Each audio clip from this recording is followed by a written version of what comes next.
Assalamualaikum warahmatullahi wabarakatuh. Di sini saya akan menjelaskan materi relasi dan fungsi dari mata kuliah Logika Matematika dan Himpunan. Sebelum memulai materi tersebut, izinkan saya untuk memperkenalkan diri.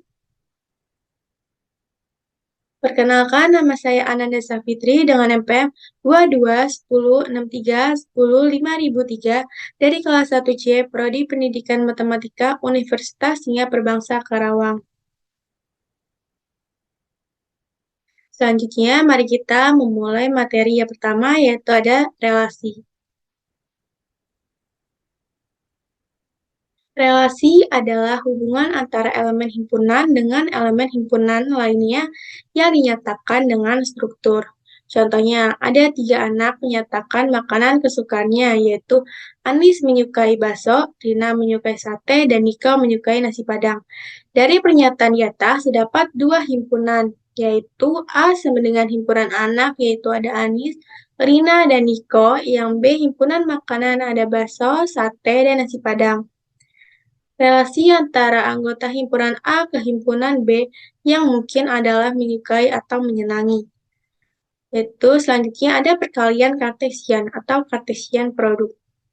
Adalah himpunan yang elemennya semua pasangan terurut yang mungkin terbentuk dengan komponen pertama dari himpunan A dan komponen kedua dari himpunan B. Dapat dinotasikan A kali B sama dengan A, B, di mana A anggota A dan B anggota B. Selanjutnya ada relasi binar. Adalah relasi binar R antara A dan B, himpunan bagian dari A kali B, R subset A kali B. Selanjutnya ada penyajian relasi. Yang pertama ada penyajian relasi dengan diagram panah. Misalkan A sama dengan 2, 3, 4, dan B 2, 4, 8, 9, dan 15.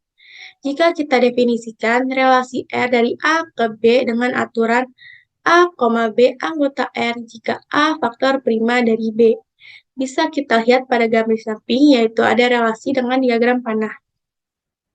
Selanjutnya ada relasi dengan pasangan terurut. Contoh relasi pada A dapat dinyatakan dalam bentuk pasangan terurut, yaitu ada R sama dengan 2,2, 2,4, 2,8, 3,9, dan 3,15. Selanjutnya ada penyajian relasi dengan tabel. Kolom pertama tabel menyatakan daerah asal dan sedangkan kolom kedua menyatakan daerah hasil. Bisa kita lihat pada gambar di samping, yaitu ada relasi dengan menggunakan tabel. Selanjutnya ada penyajian relasi dengan matriks, yaitu misalkan R merupakan relasi yang menghubungkan himpunan A sama dengan A1, A2 sampai dengan AM. Dan himpunan B sama dengan B1, B2 sampai dengan BN. Relasi tersebut dapat disajikan dalam bentuk matriks, yaitu seperti pada gambar di samping. Selanjutnya ada unsur-unsur M, I, J pada matriks. Itu bernilai 1 atau 0, tergantung apakah unsur AI pada himpunan A mempunyai relasi dengan unsur BJ pada himpunan B. Contoh misalkan A sama dengan 2, 3, 4, dan B 2, 4, 8, 9, dan 15.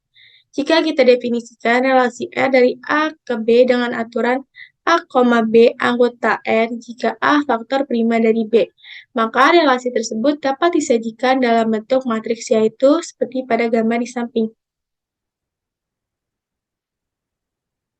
Selanjutnya, sifat-sifat relasi, yaitu yang pertama ada relasi refleksif atau bercermin. Relasi disebut refleksif jika dan hanya jika untuk setiap X anggota semestanya, X berelasi dengan dirinya sendiri. Jika A direfleksif jika dan hanya jika X, Rx. Selanjutnya ada relasi irefleksif. Relasi R pada A disebut irefleksif jika dan hanya jika setiap elemen di dalamnya tidak berelasi dengan dirinya sendiri. Jika irefleksif jika dan hanya jika X, Rx. Selanjutnya ada relasi non-refleksif. Relasi R pada A disebut non-refleksif jika dan hanya jika ada sekurang-kurangnya satu elemen di dalam A yang tidak berelasi dengan dirinya sendiri. Selanjutnya ada relasi simetri. Relasi R disebut simetri pada S jika dan hanya jika setiap dua anggota A dan B dari S berlaku jika A berelasi dengan R dengan B, maka B juga berelasi dengan A. Secara simbolik, ARB sama dengan BRA atau ARB ke BRA. Selanjutnya ada relasi asimetri. Relasi E disebut asimetri pada S jika dan hanya jika setiap dua anggota A dan B dari S berlaku. Jika A berelasi R dengan B, maka B tidak berelasi R dengan A. Secara simbolik R asimetri pada S, J, HJ, semua anggota A, B, anggota S, A, RB ke BRA. Selanjutnya ada relasi non-simetri, yaitu relasi E disebut non-simetri pada S jika dan hanya jika ada dua anggota A dan B dari S, demikian hingga berlaku A berelasi R dengan B tetapi B tidak berelasi R dengan A.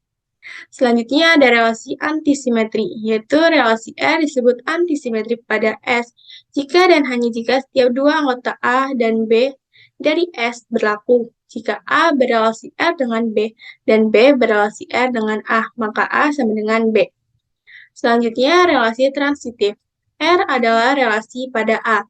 R disebut relasi transitif pada A jika dan hanya jika setiap tiga anggota himpunan A, B, C anggota A, jika A, B anggota R, dan B, C anggota R, maka AC anggota R. Tiap tiga anggota A, B, C dari A, jika A berelasi dengan B dan B berelasi dengan C, maka A berelasi dengan C. Selanjutnya ada relasi non-transitif, yaitu R adalah relasi pada A.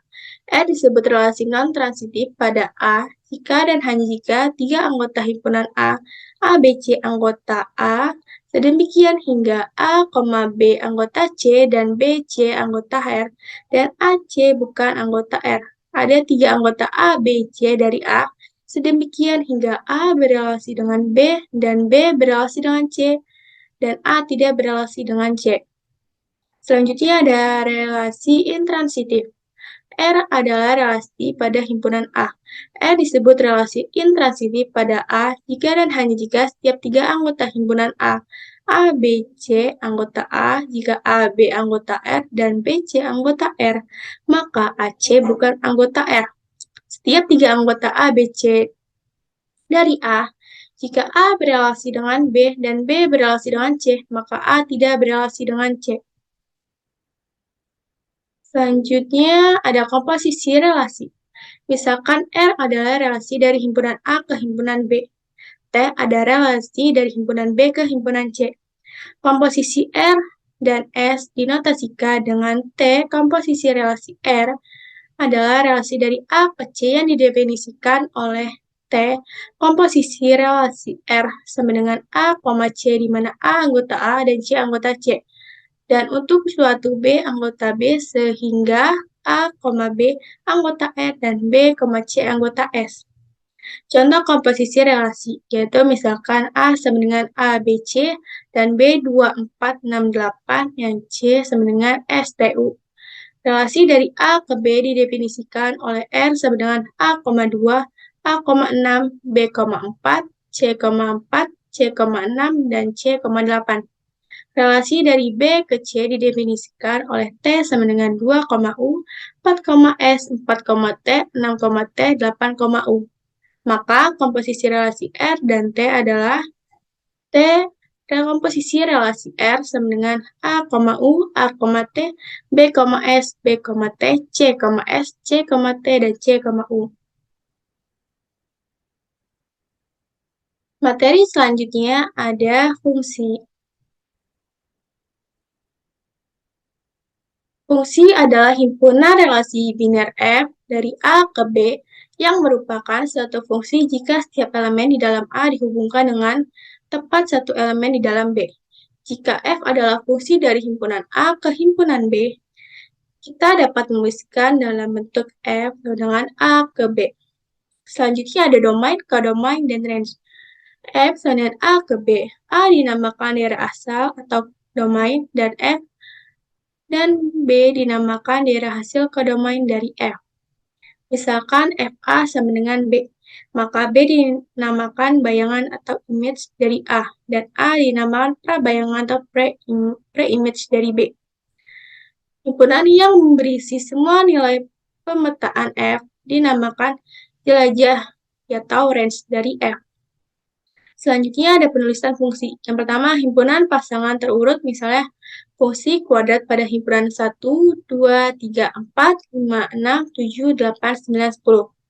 Maka fungsi itu dapat dituliskan dalam bentuk F sama dengan 2,4, 3,9. Selanjutnya, yang kedua ada formula pengisian nilai atau asesmen, yaitu ada fx sama dengan x kuadrat plus 10, jadi sama dengan fx sama dengan 5x.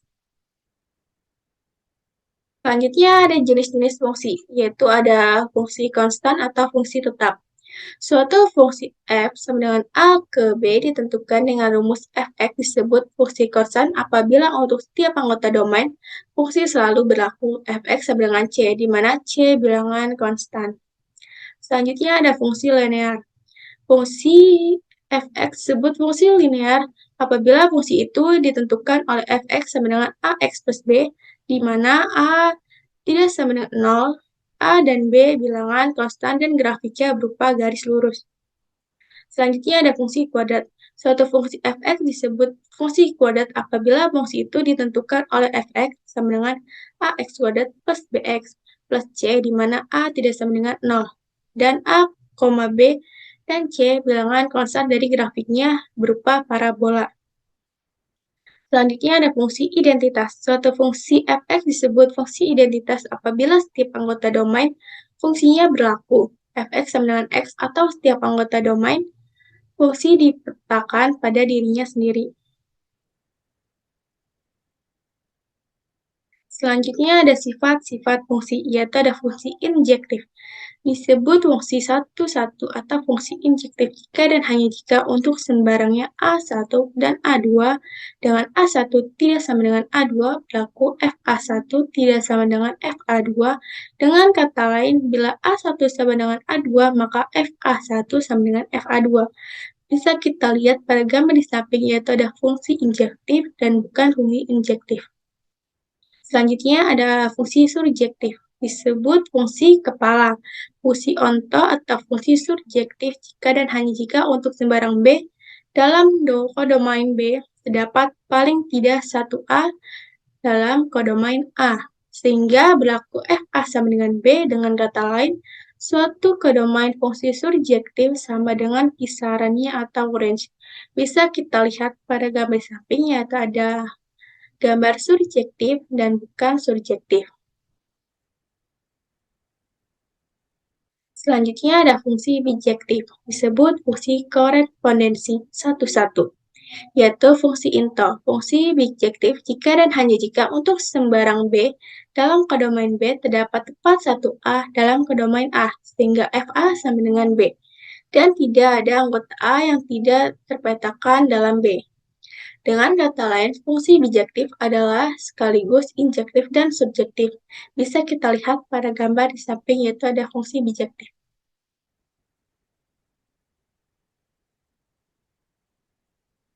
Itu saja video pembelajaran dari saya.